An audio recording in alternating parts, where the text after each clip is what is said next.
Thank you.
हेतु श्रमाचा आणि याच शर्माच्या दरबारी सगळ्या देव देवतांची उपस्थिती होते. काही असं अजूनही निघत काही क्षण मार्ग प्रतीक्षा आणि कधीच या स्वर्ग साम्राज्याचा सुधर्व सभेला सुरुवात साक्षात आम्ही करणार. साक्षात आम्ही करणार. साक्षात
देवा आता दरबार आहे क्षमाचा दरबार आणि या क्षमाचा दरबारी साऱ्या धरतीत देवता आपापल्या स्थानी विराजमान झाले.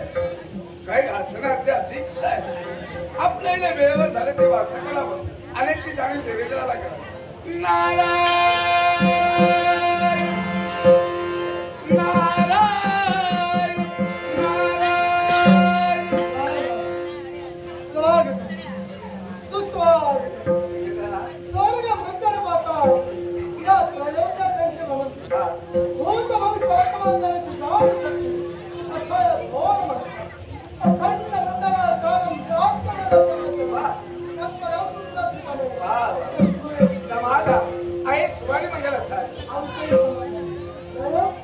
आज आहे तो सोमवारचा दिवस. आणि याच शर्माच्या दरबारी साऱ्या देवदेवतांची उपस्थित होतं.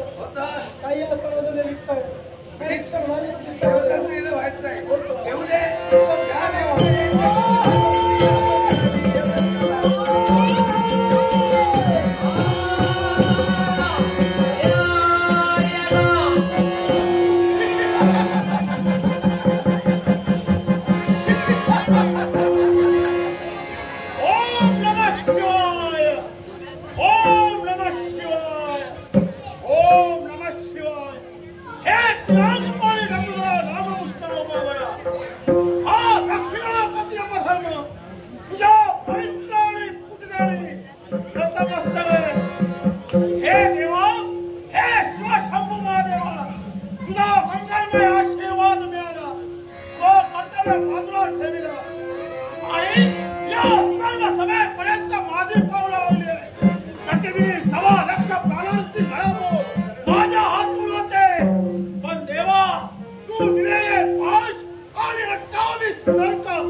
आणि तुमचं म्हणणं होतं या सर्वांच्या दरबारी नित्यशा गंधर्वांचं गायन अष्टरंगांचं नृत्य होत नसतं पण आगळ्या वेगळ्या गती घडवायला हवं आणि तुमच्यासाठी एक नाटिका बसण्याचं ठरलं होतं कथाही तुम्हाला मी कथन केली काही निवडक देव काही गंधर्व काही त्या अष्टरंग यांना घेऊन ते नाटक सादर करण्याचं ठरविलं प्रत्येकाच्या योग्यतेनुसार प्रत्येकाची कसून चौकशी झाल्यानंतर प्रत्येकाला साधेल सगळ्याच्या भूमिका वाटली नाट्याला सुरुवातही करून दिली संवाद फेक कशी करावी कसं उभं राहावं आणि कुणाशी कसं बोलावं भारत आपल्या समोर कथन केलं सुरुवात करून दिली मग पुढं काय झालं ते त्यांच्या दरबाराचा खास आकर्षण आहे आणि म्हणून विशेष निमंत्रण या सर्वांच्या दरबारात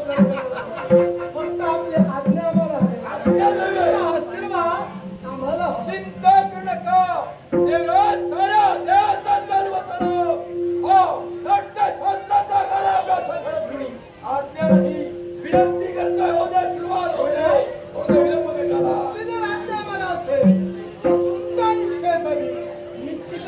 त्या नाटिकेला सुरुवात पण देवराज कथा कथन सुद्धा केल्यानंतर त्याच वेळी मी म्हटलं होतं या नाट्याचा सूत्र संचालक या अधिपती म्हणून आपण करायला हवंय आणि ते व्हायला जवळ जरी शेवटची इच्छा असेल मी निश्चितच करतो होऊ दे आज्ञा आहे का तुमची आज्ञा आहे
तुम्हालाही नमस्कार. मंगलमय आशीर्वाद देवेंद्र महाराज,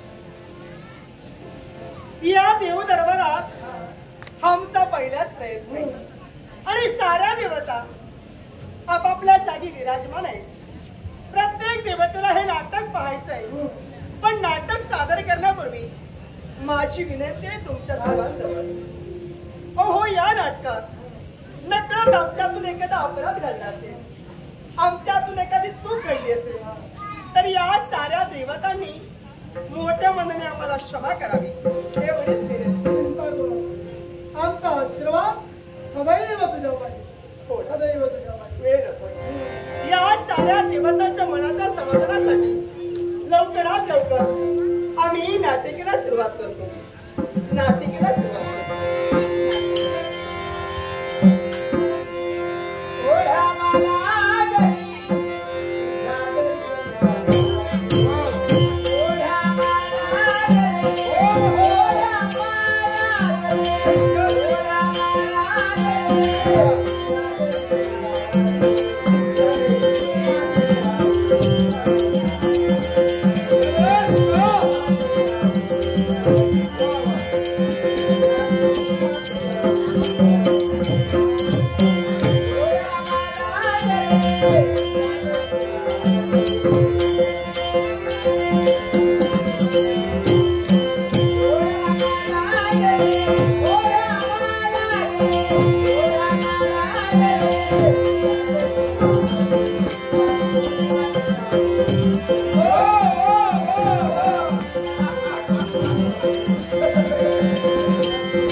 मंगलमयतेचा आशीर्वाद.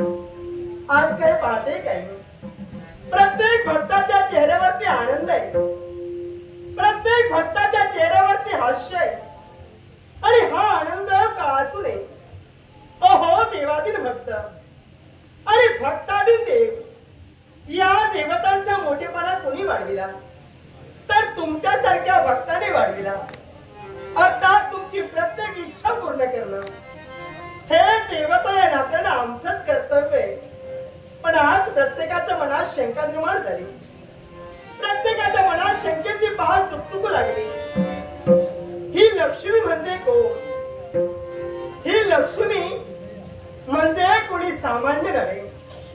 अहो दुर्वास महंतांच्या शापामुळं साऱ्या देवतांची संपत्ती सागराच्या तळाशी गेली आणि ती संपत्ती बाहेर काढण्यासाठी देव आणि दानव मिळून आता त्या महासागरात सागर मंथन झालं. आणि त्या सागर मंथनातून 14 रत्न बाहेर पडले. त्यातील एक रत्न म्हणजे ही साक्षात लक्ष्मी होय, तिरंगिणी वाशी माता आणि समुद्र देवनाचे पिता यांच्या कुशीकुलाजीनं जन्म घेतला. ती साक्षात लक्ष्मी होय, लक्ष्मी होय.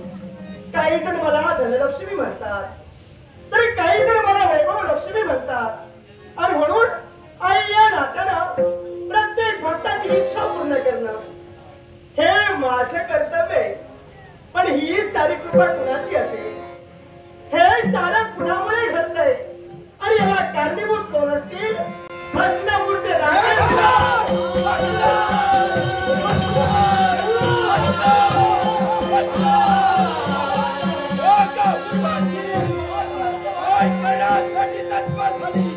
तुझी योग्यता पाहून तुला लक्ष्मीची भूमिका दिली.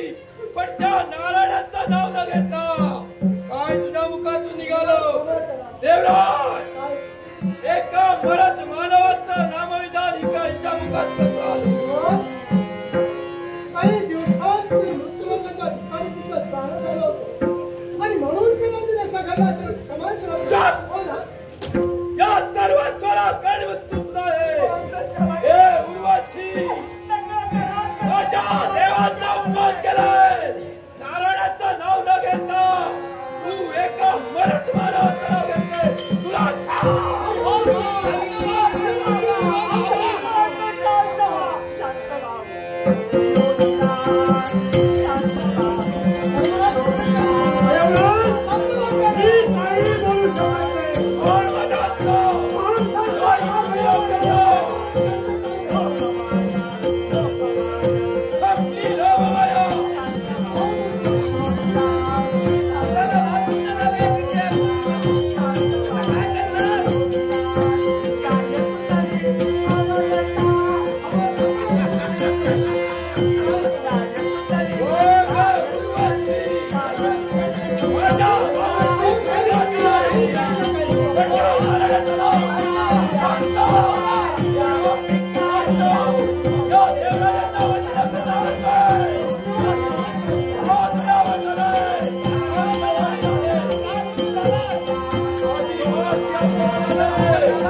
माझ्या माऊलीचा पद या स्वर्ग साम्राज्याचा त्याग करून मृत्यूलोकात दासी सामान्य मानवाचं जीवन तुला जगावं लागेल आणि सामान्य मानवाचं जीवन जगत असताना एका सामान्य पुरुषाशी तुझं लग्न होईल सुखमय संसार थाटत असताना पुत्र संतानाची प्राप्ती तुला होईल पण 18 विश्व दारिद्र्य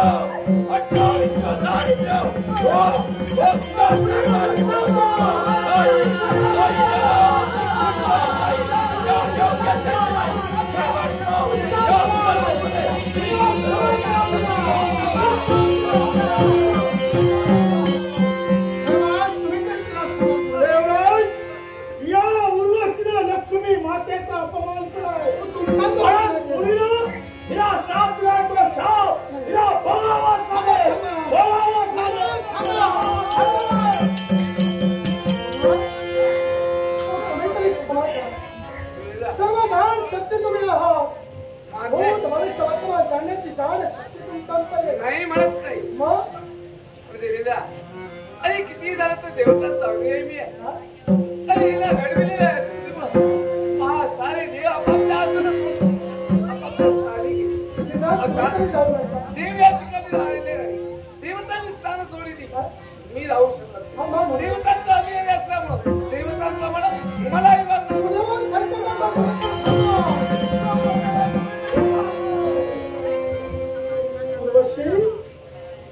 अगं काय केलं देवतांच्या भरल्या पुष्कर वाजणे सभेत ताक मानव वावरणारा देवराज देवेंद्र खिंद बदलाला वसंतरेकडे पाहतोय सगळ्या देव देवतांना हात जोडून विनवणी करतोय क्षमा करा पूर्वशिला क्षमा करा अगं काय केलं फार मोठी अपेक्षा तुझ्याकडून मागत होती पण त्याच आशेची निराशा पूर्वशी फक्त तुझ्याकडे झाली मला कळते माझ्यातून अपराध घडलाय हो नकळत माझ्या मुखात त्या राजकर्त्यांचं नाव आलं हो पण मला सांग हो ही नाटिका सादर करण्यापूर्वीच मी तुम्हाला सांगितलं होतं देव दरबारात आमचा पहिलाच प्रयत्न आहे मान्य मग हे नाटक सादर करत असते वेळी तर नकळत आमच्या मुलाकडे अपराध घडला असेल तर या साऱ्या देवासाठी मोठे वंदने आम्हाला क्षमा करावी उर्वशी